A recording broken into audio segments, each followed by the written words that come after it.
Alright, so today balik tayo sa shop para magawa yung bagong KTM natin. So kahapon sinukat na namin lahat ng mga bolts na kailangan, tapos nilista yung mga kulang. So today gagawin na, bubuuin yung wheel set, tapos bibili kami ng mga kailangan na parts. So see you there sa shop.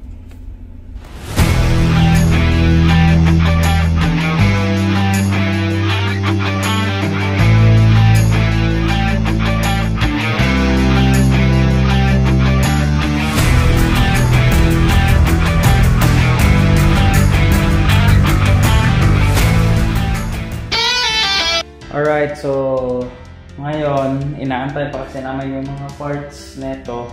Na-assemble pa yung in-order pa yung mga rim, mga ganon para ma-assemble. So ang ginawa namin, kinumpleto na lang muna namin lahat ng kailangan ng lahat ng motor. So yung mga bearing, banjo bolt, hubs, water pump, mga ganon, kinukumpleto muna namin lahat.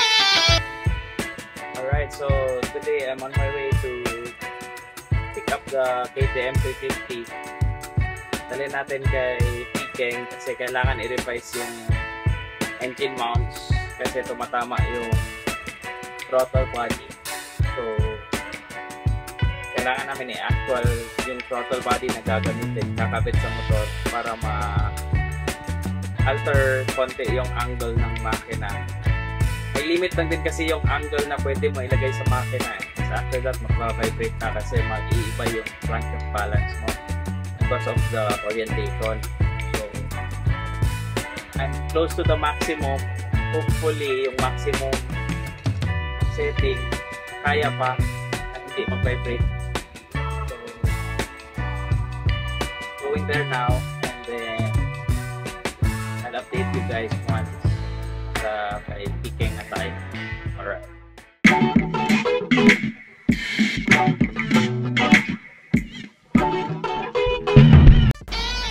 Alright, so dito na kami sa shop. Andito na yung 350. Ito yung mga hubs na pa-assemble namin para sa lahat ng race bikes in the future. So kakarga na lang namin sa van, tapos dadali na doon kay Pikeng. So ito. Okay.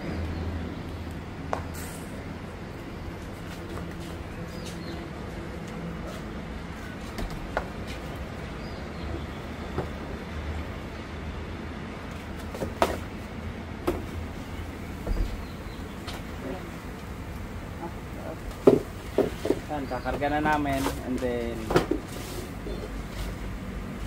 biyahe na tayo punta kay K2. See you there.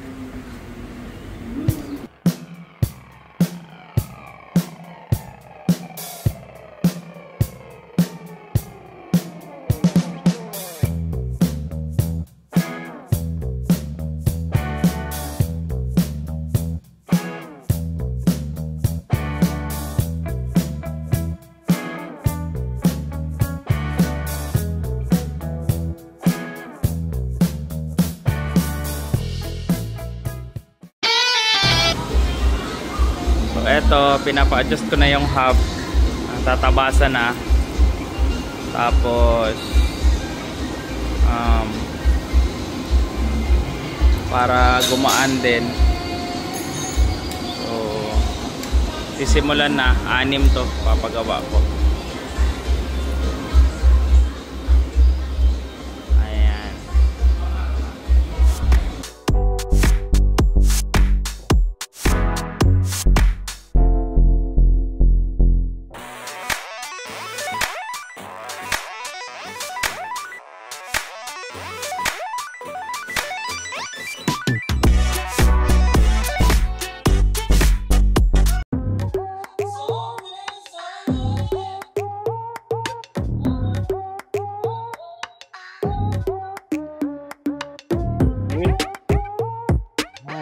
Tapos na.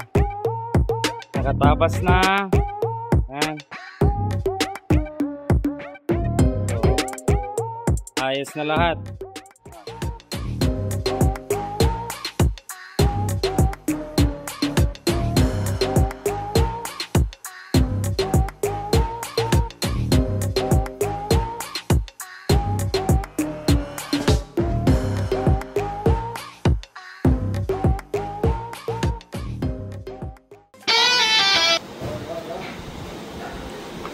So ayan, nabaklas ulit, kinakating para magawa yung bago.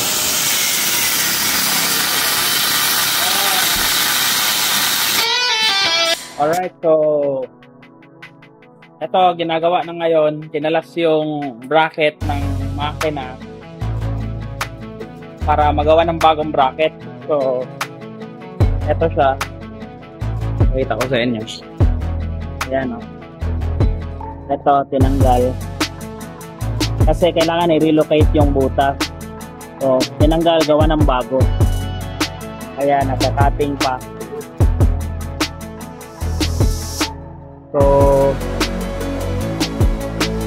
basically, a redo of everything para sa engine mount.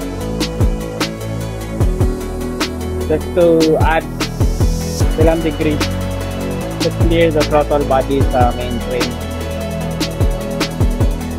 That's going on sa KTM 350 project natin.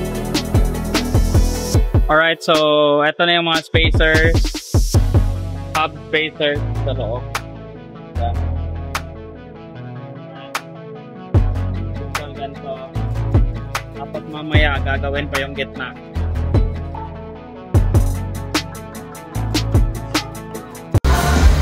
Right, so ayan, nakating na yung bracket na una. Pasok na sa stick. Tapos structure align lahat. And then gagawa ng bagong bracket. So yung bracket nila kailangan is from here pa ganon. Ganon. So, para mag-tilt yung makina.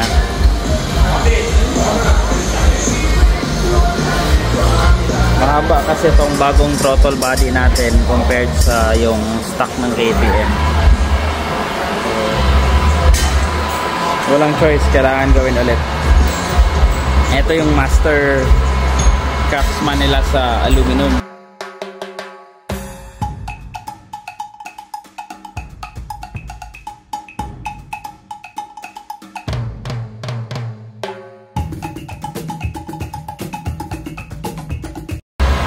Yung naka-orange doon, yun naman yung master sa steel chassis na mga 2-stroke.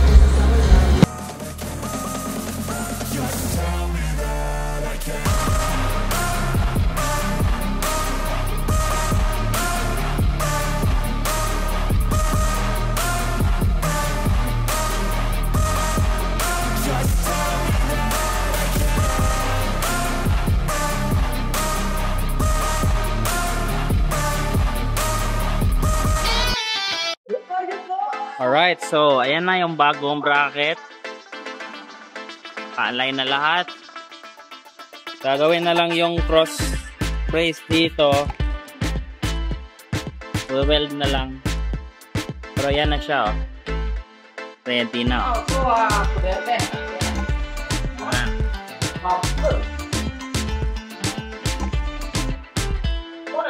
Ayan yung master ng aluminum. Mr. PK.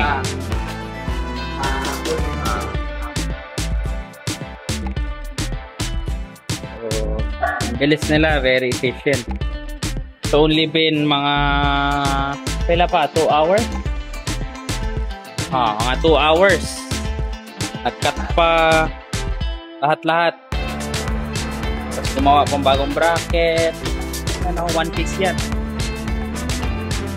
One piece.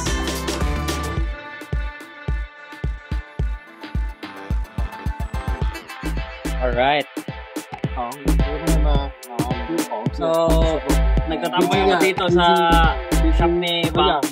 Kasi tapat lang ng shop ni Kengkito. Kung saan ginagawa yung chassis natin. Tapos, tingnan nyo kung sino biglang dumating. Ha?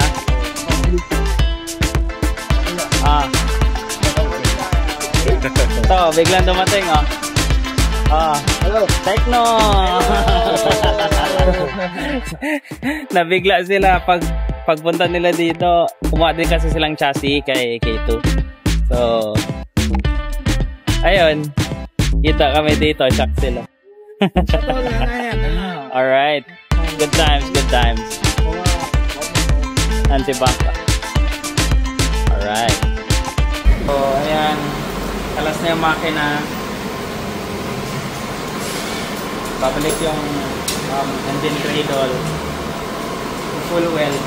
Tapos yung dito lang. Trim na lang mamaya. Okay na. Ayos. K2. Yes. Alright. Okay, dire. Ngayon sila matrabaho. One thumbs up, ra? One thumb up. Alright. Never really know what's going on. Saan ngayon? Ayaw trabaho? Look at me sometimes like all